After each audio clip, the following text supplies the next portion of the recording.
भाई भरत आपसे युद्ध करने के लिए आ रहे हैं? नहीं जानते, सपने कभी सच नहीं होते। वो तो मेरा छोटा भाई भरत है, वो कदापि नहीं ऐसा काम कर सकता। हे प्रभु, कहो भैया लखन। ये मैं क्या सुन रहा हूँ? भैया भरत और शत्रुघ्न आपसे युद्ध करने के लिए आ रहे हैं। नहीं मेरे भाई, वो हमारा भाई है, हमसे युद्ध भला करने क्यों आएगा? हे भाई शीघ्र आज्ञा दो, भाई को और समझूंगा मैं। अन्याय न्याय पर चढ़ता है या कैसे होने दूंगा? ऐसे भी हल जल रहा है मजली माँ की करतूतों से। दुख क्या है राज छूटने का, पूछे कोई राजपूतों से। नहीं मेरे भाई, ऐसा नहीं कहते, वो भी तुम्हारा बड़ा भाई है। हे नाथ रोकते रहे सदा, पर आज रोकना नहीं मुझे। सौगंध आपको है मेरी, आज रोकना नहीं। नहीं मेरे भाई, ऐसा नहीं कहते हैं। कि हुआ लखन को क्रोध का जब इस बात प्रकाश, पृथ्वी कंपित हो गई, डोल गया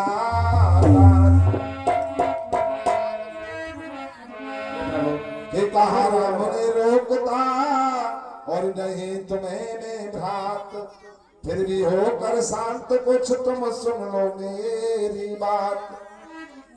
हे भैया लखन, ये प्रभु, देखो मैं तुम्हें रोकना नहीं चाहूंगा, फिर भी तो देखो वो कैसे चला रहा है, गिरता पड़ता। हे भैया लखन, ये प्रभु, और पहले तो भरत भी गिर गया है, और यह नहीं समझ में आता है, रोस जैसा तो सुशील भाई हर जगह न पाया जाता है।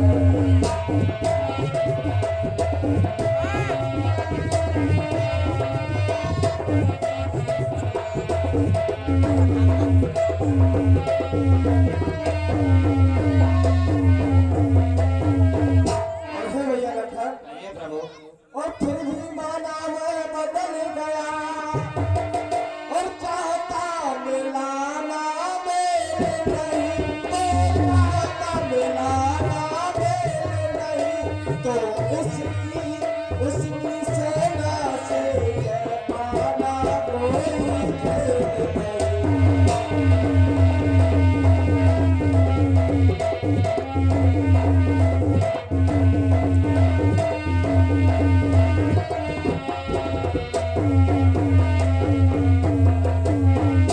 और हे भैया लखन, ये प्रभु, और कि तुम एक धनुष तुम पर, और कब तक सम्मुख लड़ सकते हो, कब तक सम्मुख लड़ सकते हो, तुम्हें लड़वाने राजा से रण में कब तक लड़ सकते हो।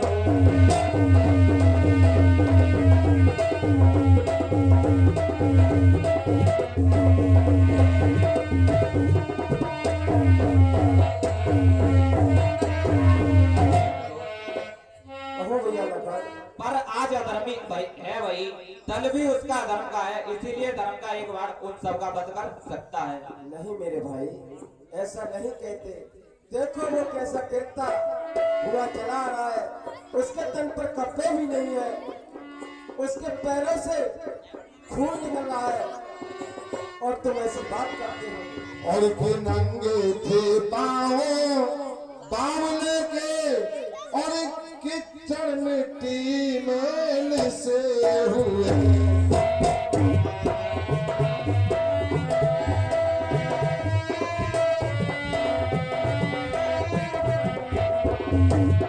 कुछ कुछ बह रहा, रक्त भी था, कांटे भी थे, वो चुभे हुए।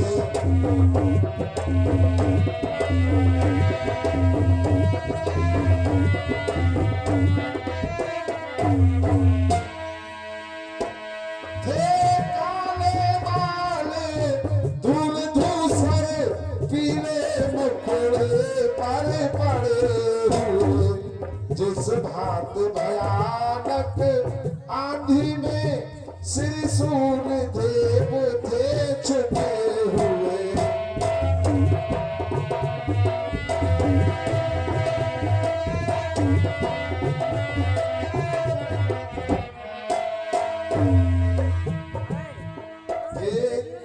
तभी आकर के भरत प्रणाम करते हैं। प्रभु के लिए मेरा प्रणाम स्वीकार हो। जी प्रभु भैया भरत, ऐसे आप कैसे चले आ रहे हो मेरे भाई? मेरा नाम स्वीकार हो।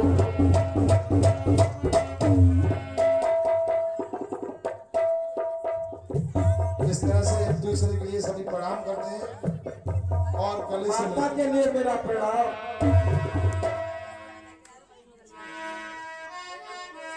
हे भैया भरत, ये प्रभु, ये आपने कैसा भेष बना रखा है? हे भैया, मेरी माँ से जो भूल हुई है उसको मैं सुधारने आया हूँ। हे भैया, ये तुमने क्या किया है?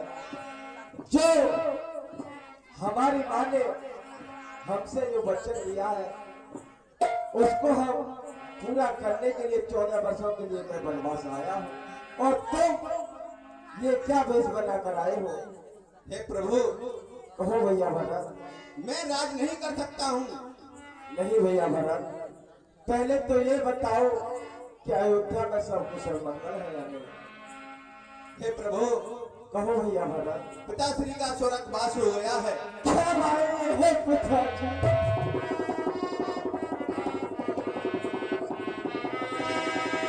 ये क्या हुआ भैया?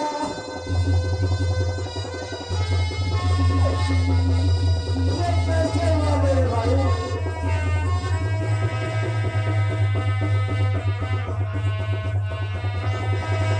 ये मेरे भाई, ओ प्रभु, ये कैसे हुआ? पिताजी हमें छोड़कर चले गए इस दुनिया से। प्रभु, मैं तो ननिहाल में था, लेकिन मेरे पीछे ही मोर मर गए। तो भैया भरत, तुम्हें तो वही अयोध्या में रहना है और वही अयोध्या की जनता को देखो। तुम यहाँ क्या चले आए मेरे भाई भरत? प्रभु, मैं तुम्हें वापस लेने के लिए आया हूँ। नहीं भैया, मैं वापस नहीं जा सकता। तुम्हें पता है हमारे रघुकुल की परंपरा, रघुकुल रीत सदा चले आई, ठाड़ जाए पर वचन न जाए। इसलिए मैं 14 वर्ष वनों में ही रहूंगा। नहीं प्रभु, तुम्हें मेरे साथ अयोध्या वापस चलना ही होगा। नहीं भैया, और मैं कभी न दूंगा क्या है, और तुम पाप अनित अधर्म करो, और उपदेश यही होगा मेरा, सत्य कर्म करो, सत्य धर्म करो।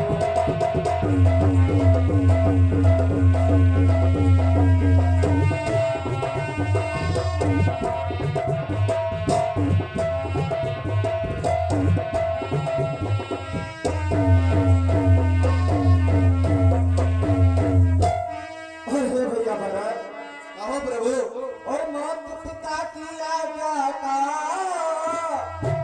और बेटे का धर्म कहाता है, और यदि वह आज्ञा त्यागी जाए तो भी तो अधर्म कहाता है।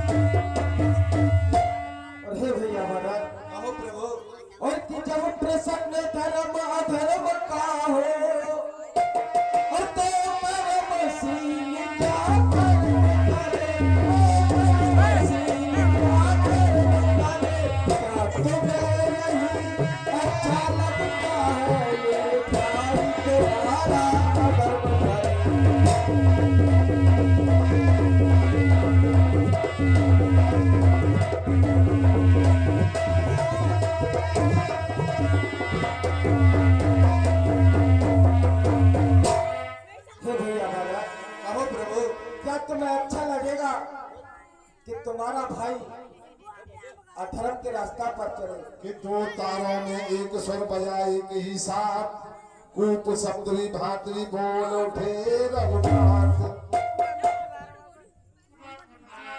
हे भैया महाराज, कहो प्रभु। तुम अयोध्या में रहो, क्योंकि मैं अधर्म पर नहीं चल सकता। हे प्रभु। ये उल्झन आई धर्म की, अब समझाए कौन। सभी सभासद प्रजागण रहे इस समय।